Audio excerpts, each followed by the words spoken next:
Good day everyone, I'm your favorite creator Hasike. The Illuminati. The very name is enough to cause fear and revulsion in the heart of any sensible, free-thinking individual. Rumored to be the impetus behind both the American and French revolutions of the 18th century as well as both world wars, the notion of a secretive shadow organization of puppet masters pulling the strings behind every social movement, progressive or not, and every mass calamity has been the source of mass speculation and paranoia throughout history. Millions of Americans don't even realize they hold their trademark right in the folds of their wallet, the dollar bill. Look at the backside and observe the enigmatic eye in the pyramid, crowned by the banner, Novus Ordo Seclorum, the New World Order. If that's not enough to convince you of the ultimate plot of their designs, then watch on. What you refuse to admit just might haunt you in the end. Part 1: Origins of the Illuminati. The story of the Illuminati begins in Bavaria in 1770. A Jewish convert to Roman Catholicism, Adam Weishaupt was elected as professor of canon law at the University of Ingolstadt, a chair traditionally held by a Jesuit priest. Despite a subsequent conversion to the Jesuit faith, the 22-year-old Weishaupt still found himself victim of repeated rebukes and character assassination by Jesuit colleagues and superiors. Rather than retaliate, the prank-minded Weishaupt decided to form an exclusive cadre of so-called enlightened ones, or perfectibilists, literally, the perfected ones, on May 1, 1776, coincidentally, the pagan holiday of Beltane, modeled after the degrees and structure of Freemasonry. The overall goal of the Illuminati was to establish a free and just society, without ecclesiastical or political tyranny in which both men and women were considered equal, and church authorities had no say. To this end, they allegedly sought freedom of speech and a complete overthrow of existing power structures, receiving funding from the House of Rothschild, both historically and currently the leading financiers in global banking, and forging alliances with Freemasonry, whose degree system they adopted into a series of 10 symbolic levels: novitiate, minorval, illuminated minorval, illuminatus minor, illuminatus major, illuminatus dirigens, priest, regent, magus and rex. The order soon grew support from some of the leading political, literary and social figures of the time, including Ferdinand of Brunswick, foreign diplomat Xavier von Zwack, the writers Wolfgang von Goethe and Gottfried Herder, Duke Karl August of Saxe-Weimar, philosopher Georg Hegel, mystic Karl von Eckartshausen, the elusive Comte de Saint-Germain, and numerous princes, dukes and barons from Bavaria and beyond until his 1811. As noted previously, Weishaupt drew initial support from the banking dynasty of the Rothschilds, and there is considerable evidence that members of the family took formal initiation into the lodge at its early stages. Other merchants and bankers were well known to have connections to the lodge, including the Swiss Jean Gaspard Schweizer and the Austrian Ludwig von Goldmann. However, it is through the Rothschilds, whose scion, Mayer Rothschild, is known to have stated, "Give me control over a nation's currency, and the law is meaningless," that Weishaupt drew his strongest financial and social support, a family dynasty that perhaps not so coincidentally were responsible for enhancing the Napoleonic Wars, the establishment of the U.S.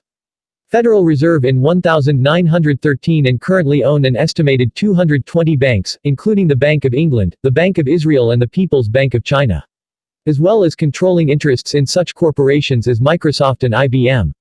And it is from the Rothschilds that the Illuminati perpetuates its most insidious scheme of all, a dynasty consisting of 13 distinct bloodlines. Part 2: The Illuminati in Doctrine and Practice. Before we proceed, I'm sure you're all asking me a question.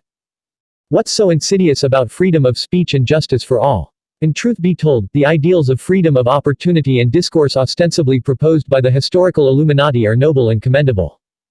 Given that the Rothschild dynasty currently own an estimated half of the global wealth, the notion of international free market economics in practice is simply erroneous.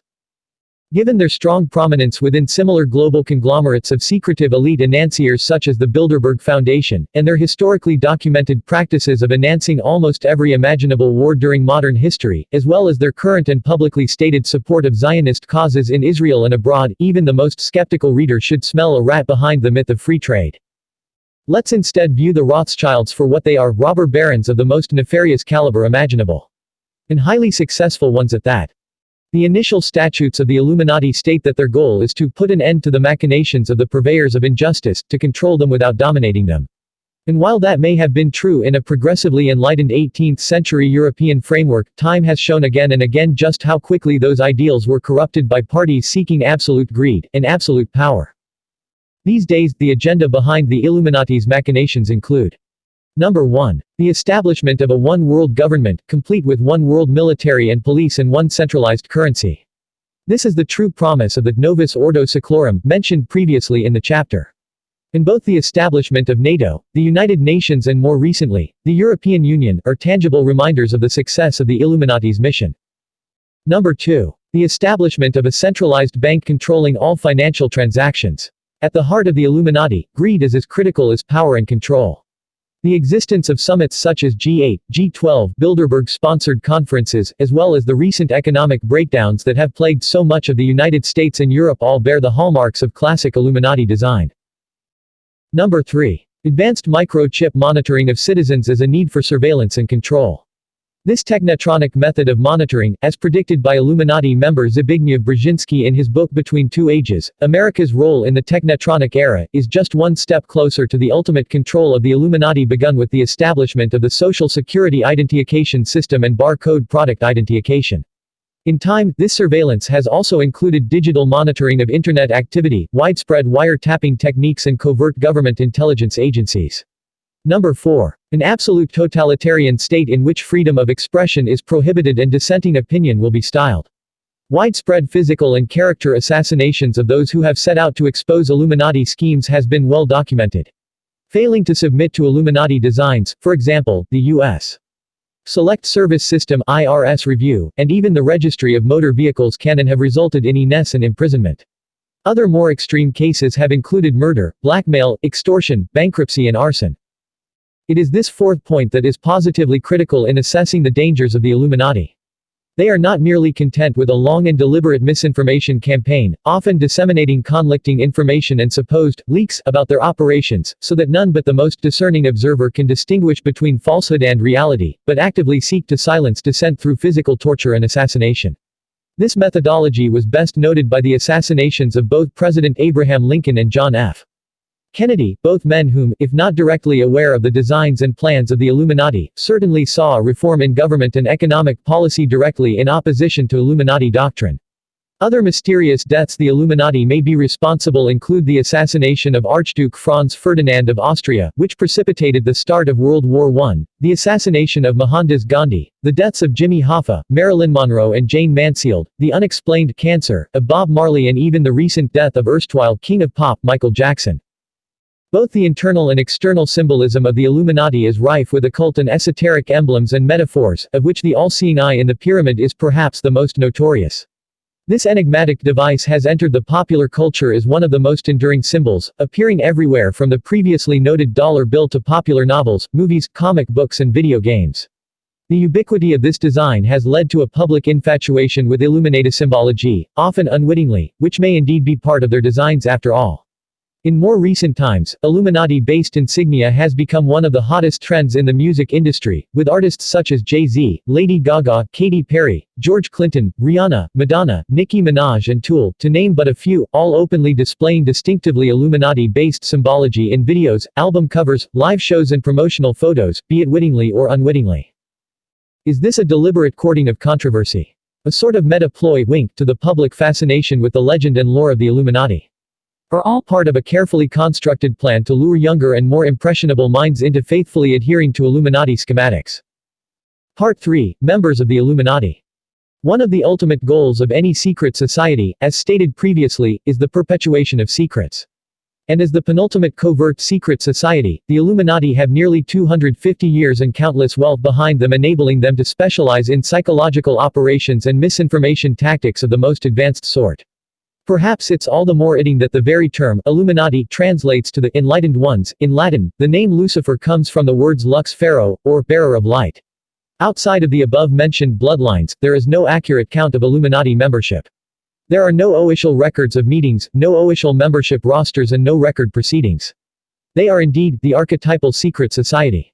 Yet over the years, numerous names have been brought up in conjunction with the Illuminati, names which, upon close examination reveal common threads that defy mere coincidence and take on a decidedly more sinister hue. America rapper Jay-Z, 44th U.S. President Barack Obama, American pediatrician and physician Dr. Benjamin Spock, director Steven Spielberg, music mogul Rick Rubin, actor Tom Cruise, British monarch Queen Elizabeth II, billionaire investor Warren Buffett, Secretary of State Hillary Clinton, musician Paul McCartney. Lee Harvey Oswald assassin Jack Ruby, British Prime Minister Winston Churchill, former Eisenhower Secretary of State John Foster Dulles, actress Angelina Jolie, talk show pioneer Johnny Carson, economist John Maynard Keynes, media mogul Oprah Winfrey, former presidents George H.W. Bush Sr. and George W. Bush Jr., children's programming pioneer Jim Henson, British Prime Minister Benjamin Disraeli, technology innovators Steve Jobs and Bill Gates, musician David Bowie, Israeli President Benjamin Netanyahu, entertainer Bob Hope. Former Soviet President Mikhail Gorbachev, billionaire Richard Branson, artist Salvador Dali, former Vice Presidents Dick Cheney and Gerald Ford, former Presidents Richard Nixon and Franklin D. Roosevelt, musician Prince, diplomat Henry Kissinger, actor Nicolas Cage, former Prime Minister Tony Blair, political pundit William F. Buckley Jr., hip-hop producer Dr. Dre, Federal Reserve Chairman Alan Greenspan and Ben Bernanke, basketball player Dennis Rodman, actress and diplomat Shirley Temple Black, former Presidents Dwight D. Eisenhower, Herbert Hoover and Ronald Reagan, director George Lucas, UN founder Alger Hiss, and television evangelist Pat Robertson. It seems like every time we turn around, there's another celeb making headlines for being part of the Illuminati. If you're famous, it's pretty much a given that at least one headline about you being in cahoots with the group will pop up at one point or another. These days, celebrities and public figures can't so much as wear a t-shirt with an eyeball on it without being accused of Illuminati affiliations. Thank you for watching. Please like, share, subscribe and turn on the bell icon to be notified whenever I drop a new video. Till next time, bye.